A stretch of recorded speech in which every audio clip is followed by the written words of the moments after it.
Hey guys, so welcome back to my channel. In this video, I'm going to talk about feminine hygiene. Now this topic especially need attention, and each and every human being, even if you are a male or female, should have a proper hygiene routine, especially down there. So in this video, I am going to mention a couple of tips and tricks of mine, and also some of the feminine hygiene products that I personally use, and also like this basic knowledge of how you should proceed with your hygiene down there.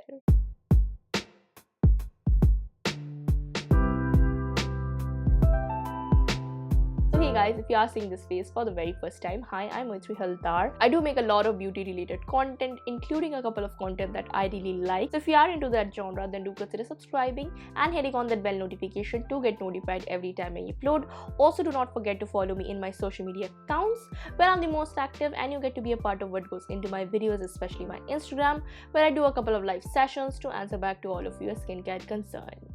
So without any further ado, we are going to talk about feminine hygiene, or basically your intimate hygiene. So the first step of your feminine hygiene or your intimate hygiene routine is having a proper cleansing routine. The skin down there also need a proper cleansing, so including any kind of cleansers such as your basic soap to your body washes to even the specifically formulated intimate hygiene or intimate washes is a must-have for a hygiene routine, because first of all, by using a cleanser like this, you are cleansing the skin down there, and it would also help you in combating those UTI or STI that you might have been scared of, because ignoring simple steps like this led to a bigger cause. And just to pop a myth about this whole intimate washes being pH adjusted, you should not be concerned about pH down there, because that area is perfectly pH balanced, and it is your body that pH balances that area. So you do not need an intimate wash which will maintain the pH down there. So use any kind of soap or body washes or an intimate wash like this and you are good to go. My recommendation is first of all this one. This is the Sirona Refreshing Intimate Wash. It is an amazing water-based wash, and it is also very affordable. I got this from Schmitten, but you can purchase the full size one under 200 bucks. And also the second recommendation that I have for you is from Bella, and that is the lactic acid intimate washes. And lactic acid does maintain the microbiome down there, but also does help a little bit of ingrown hair problems that you have regarding that bikini area. So if you are a female, the proper way of cleansing the skin down there is to just cleanse the outer part of your vagina. Don't shove your hand into the vagina. Your vagina is perfectly capable of clearing out every single gunk or bacteria that is present inside, and the sudden discharge that you might have, that is basically your vagina doing a perfect cleansing routine by itself. The next point is grooming. The grooming down there is your personal choice, but I needed to mention this. The proper grooming routine is required, but you can or cannot do it. It's your perfect choice. But a very important thing about the hair down there is that it protects your vagina from the environmental harshness, from the pad that you are wearing, and even some of the bad materials such as linen which is present in your underwears. And the second is that if you are grooming your hair down there, please always use a new blade instead of the dull blade, because what it happens if you are using a dull blade, you are applying a lot of force in that area that might lead to a lot of cuts that we definitely do not want in that area. So using a sharper blade or a new blade when you are grooming the hair is a mandatory, especially in the sensitive area like that. And you always want to gently remove your hair regardless of your body part, and that would yield you a much more clean shave rather than being a porcupine. Now this topic is not exactly like hygiene, but ingrown hair, especially down in the bikini line, is a concern of mine, and I have been recovering from that with lactic acid. Now I use a lactic acid based cream on that area, and after a couple of days I have shaved, and I also use a lactic acid based intimate wash to combat that whole ingrown hair situation. I currently do not have any kind of ingrown hair on that bikini area because I'm doing these steps consistently for a year or 2 years. But if you are concerned of that, use any lactic acid based serum. Just drop 1 or 2 drops in your body lotion, make a lactic acid body lotion, and just lather onto that area. And after shaving, you can do this step too. But if your skin is too sensitive, I would refrain from using lactic acid as soon as you shave that area, because it might lead to pigmentation. So yeah, you can use any kind of lactic acid based washes. Even the stuff that you use on your face, such as a lactic acid based face wash, you can use it down there. It's perfectly normal, and lactic acid just basically helps with the overall ingrown hairs. And the second step that I need to tell you is that exfoliating, especially when you are shaving down there, and this step is not for chemical exfoliating, it's basically using a scrub or any kind of non-abrasive scrub on any kind of area that you are shaving. Take it your hand, your thighs, your elbows, anywhere. If you exfoliate your skin before you are shaving, what it does is that if you have a lot of ingrown hairs, it pokes all the hairs out and you have a lot more clean shave, and you have less of the strawberry leg or strawberry hands or strawberry bikini line. So exfoliation before shaving is something that you should definitely give it a chance. The next step I'm going to talk about is menstrual hygiene. Now, menstruation is something that we go through every single month, and it is something that should be taken seriously. Now, I am a person who used to swear by pads and tampons and all that garbage that led to, first of all, my money wastage,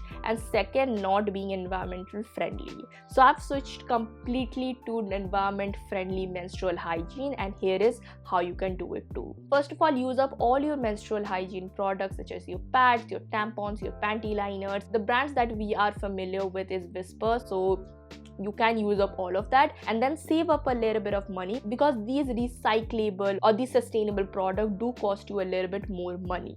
What I have switched to in terms of menstrual hygiene is menstrual cups. Now, menstrual cups are something that I was always scared of, but once I tried it, I never went back. This is like my first year or second year of me using menstrual cups, and this is the cup that I swear by. I have a lot of cups, but the initial cup that I bought was from Wow. It is stained and it is disgusting, but yeah, it is a cup that I won't recommend, because first of all, it's cheap, so you might want to go in that route in first, which is normal, and that is exactly what I did. But investing in a good menstrual cup would not only save you a little bit of money but also give you a better suction. So the cup recommendation that I have for you is from a company called as Safe Cup. Now, this particular cup material or any kind of cup material are made from silicone, and you need to make sure that the silicone that they are using is 100% medically grade. Now, this company is started up by two sisters or two best friends, and I completely support them. You can check the link in the bottom box below.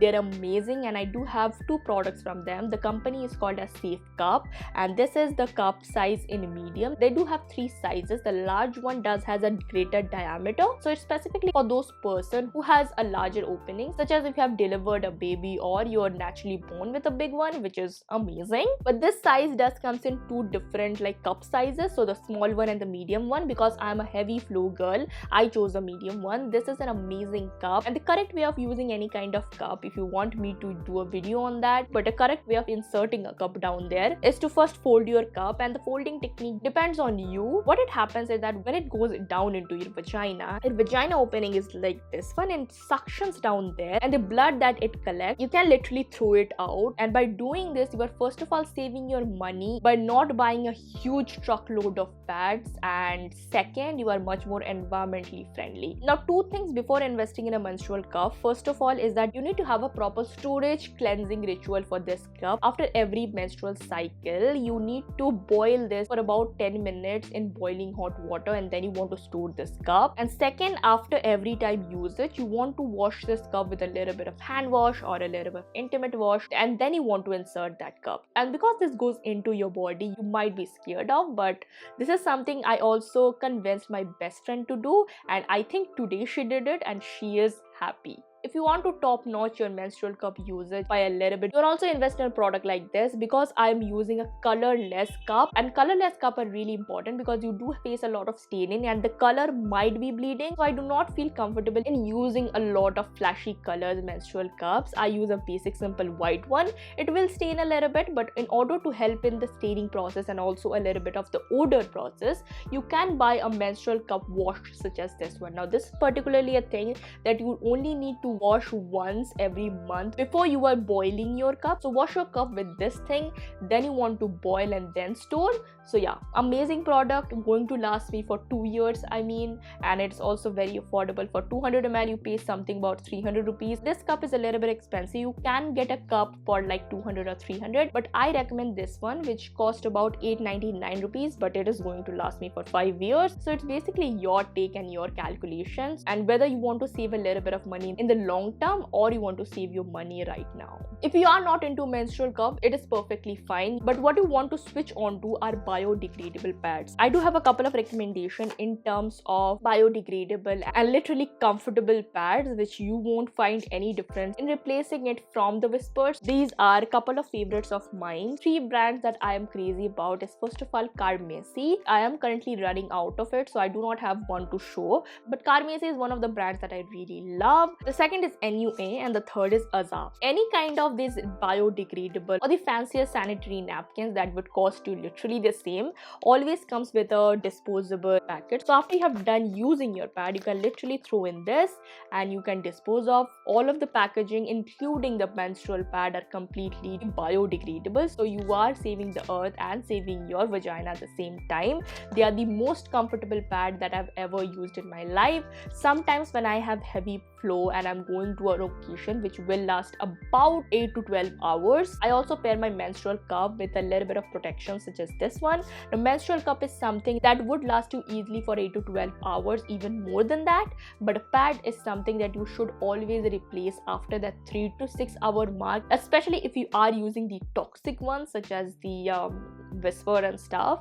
But these things can be easily worn up to like 4 to 5 hours without any toxicity. But if you ask me, pad like this will last me about 1 or 2 hours. Now this is a bonus step, but any kind of family or any kind of household should have a proper disposable bag for any kind of menstruating products, even your tampons, your pads.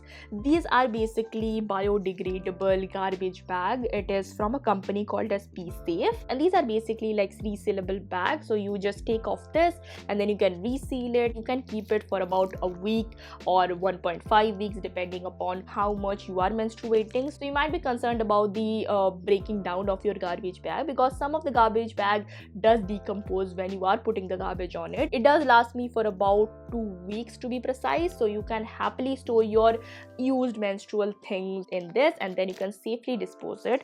First of all, we need to appreciate the hard work that the garbage disposal guys or the garbage disposal community does to us, because without them we are literally trash. So we need to just make an initiative of sorting out your garbage from the burnable to recyclable to menstrual hygiene things, because these are not great to handle, and this is something that anyone should have in their collection. These are also very affordable. You can also store your baby diapers and other hygiene products in this and you can safely dispose of, and this is one of the products that I swear by and you should definitely give this a go. Now cost wise, if I need to say, Carmesi is a little bit expensive, anyway comes in middle, and Aza is the most affordable one. If you are concerned about how they look, this is how they look, and these are exactly same like your normal pads, but these are much more safer than your normal pads. These have a cotton lining, so it is really great, and they do come in catered towards your specific flow, so have light, medium, heavy flow. And a great thing especially for NUA and Aza, I'm not sure about Carmesi, but these two companies do let you customize your pads regarding what size you want. So in one package you get 3 different sizes. The first 2 days are your medium days, then you go on to heavy days, and then you go on to like sparse low menstruating days. So in that one pack you are literally saving yourself from buying huge packs of small, medium and large, and you are still getting benefit of all of that varied flows of your menstrual cycles. The panty liners are something that I again don't use, but you can use it if you have a lot of discharge and those last days of period. You can also try the panty liners from all the pad companies that I mentioned, Aza, Carmesi and even NUA. All of them are amazing, and panty liner is basically the smallest or chotu version of pads. This is something that you should not use. It is colored, that is why I've not used it. Colored or fragrance pads or fragrance panty liners is something that I don't use. To have a separate menstrual bag that I always carry in any of my bags, but I have them in my emergency situation bag, and if you are concerned about my emergency bag, you can check it in the bottom box below. But I do have a lot of panty liners, a lot of pads, just because if anyone requires a pad or a panty liner, I can give it to them. Not particularly for me, because for me my period always occurs in the like early morning, so I basically know when I'm going to get it. But for those people who are facing that situation, I'm here. You can ask for a pad any single time and I will literally give you.